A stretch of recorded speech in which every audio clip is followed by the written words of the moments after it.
What's up? Today we're going to focus on some considerations you should take for your spine with regards to the Steel Mace swing.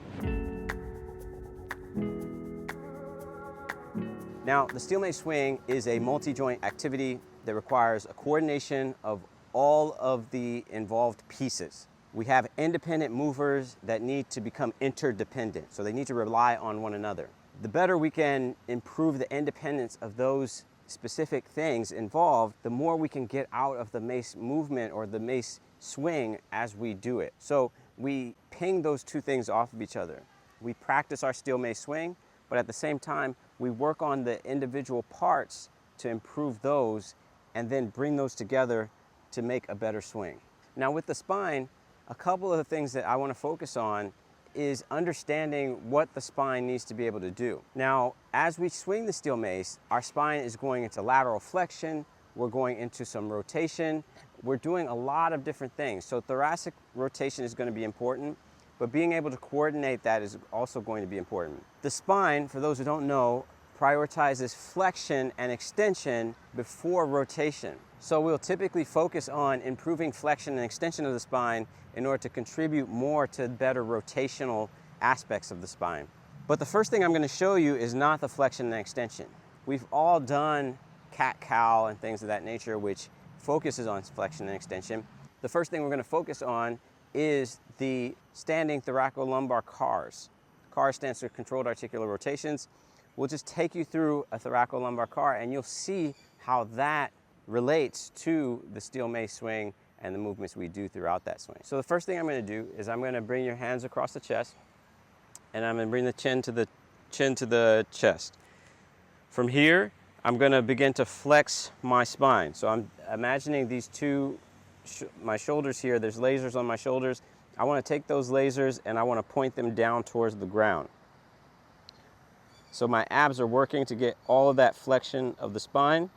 Once I run out of as much flexion as I can get, I'm going to begin to rotate either left or right, doesn't matter, just follow along. So I'm going to go to the left.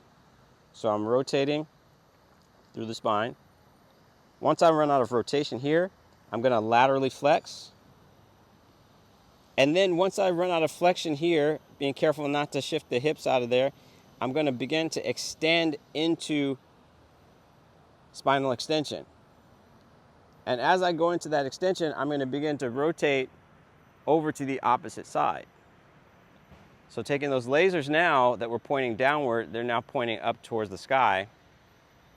And I'm going over to the opposite side. Once I reach the opposite side, I'm in lateral flexion. I'm going to tilt up. And then I'm going to rotate back through. And then I'm just going to reverse that. Go back the other direction. Laterally flex. Extend.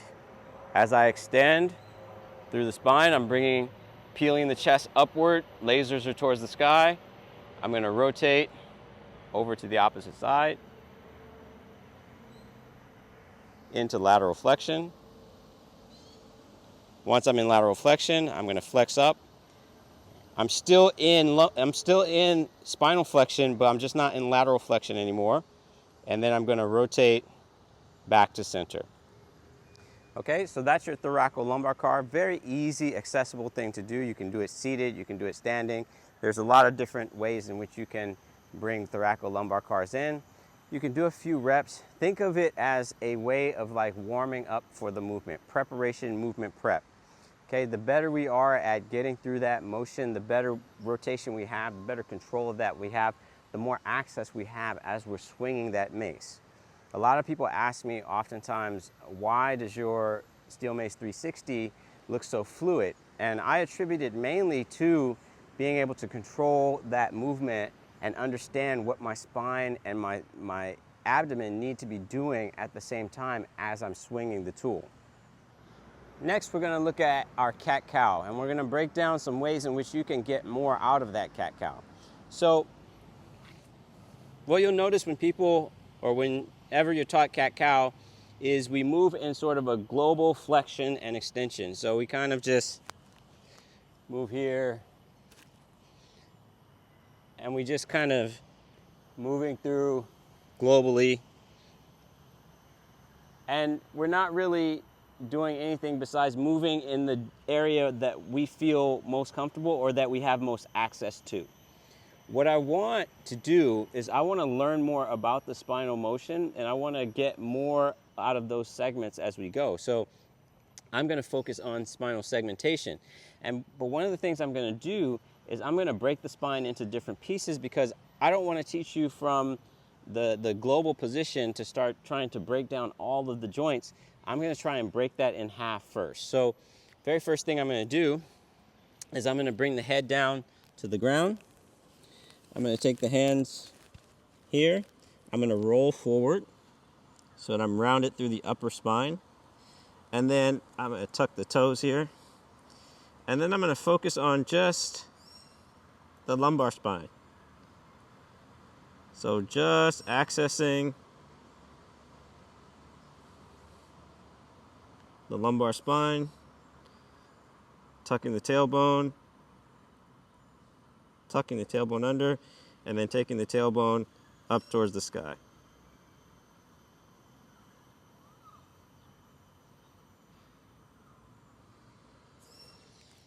Okay, so that's our very first movement, is trying to isolate just the lumbar spine. Then I'm going to move back onto the heels. So I'm going to take the hands here, I'm going to move back onto the heels. And from here, I've got my lumbar, or my hips are sitting on the heels, and I'm just going to I'm going to imagine bringing my chest, so pulling towards the floor, trying to get some thoracic extension, and then I'm going to round through that thoracic spine. And I'm going to pull forward, get some thoracic extension, and then I'm going to round through that spine again.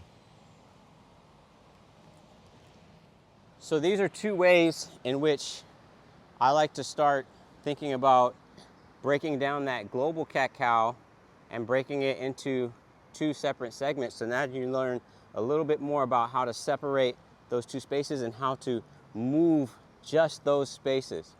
And so as we start to move forward, we move to the next step of segmentation. Segmentation of the spine is probably one of the more difficult things for people to kind of grasp and understand. And it requires just a lot of mental focus, and it requires time. And that's the important thing, is that understanding that all of these things require time. Time under tension, time is effort. The more time and effort and energy and focus you put into things, the better the outcomes are. This is a standard understanding of the things we do in life. It's not just about movement in general. And a lot of people will convince you that you don't need to focus on these things, you don't need to do these things, you don't need to spend so much time, just move, that's fine. Let them do what they do. That doesn't matter to me. What I'm telling you is that the things that you spend more time with are the things you become better at. And if you are one that wants to prioritize getting better at moving, getting better at understanding your body, getting better at communicating with your tissues, then spend more time with them. That's just the bottom line. So in our spinal segmentation, we might start in that angry cat. Let me take off my mic, put it down here so I'm not shouting at you guys. So you might start in that angry cat position. So you're rounding as much as you can, tucking the belt buckle towards the face, bringing the face towards the belt buckle, rounding. And then we might start to untuck at our lumbar. So we're untucking, we're slowly moving up the lower back, communicating with that lower back tissue, getting up towards the mid back. We're imagining there's a little person walking up the spine, one joint at a time.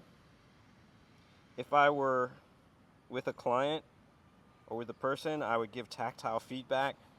So I would press on the spots that I want you to contract, and I would have you contract there. Also, for example, I would have the client then touch spots on my spine and feel my ability to move in that specific place, or my ability to contract muscle fibers in that specific place. You can't see what's going on in my thoracic spine at this point, simply because of the angle and where we're at. But I'm moving piece by piece. And if you were here, I'm going to start from the bottom now, and I'm going to work my way back up to the top. If you were here, you would be able to see it more clearly.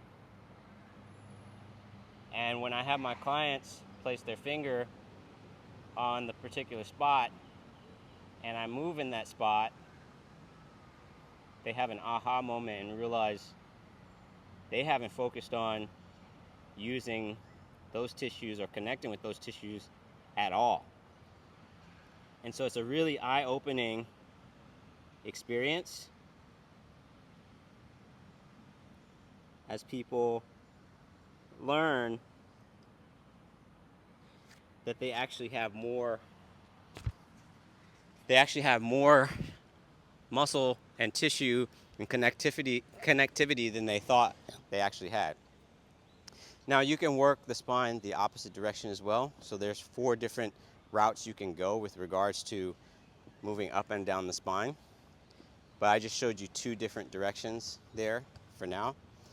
But those are the ways in which we want to start to focus on moving our spine. We want to get through flexion and extension. We want to experience flexion and extension. But then we also want to spend time doing our rotation, our lateral flexion to both sides, because all of those movements are what a healthy spine is capable of. I hope you found this video useful.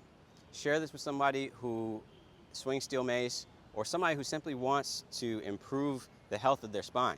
Just moving through the spine, just connecting with the tissues is going to pay dividends over time. Remember, you can find me on Substack. I have tons of articles, tons of information about mobility there. And be sure to like, share, and subscribe to my channel. I'm out.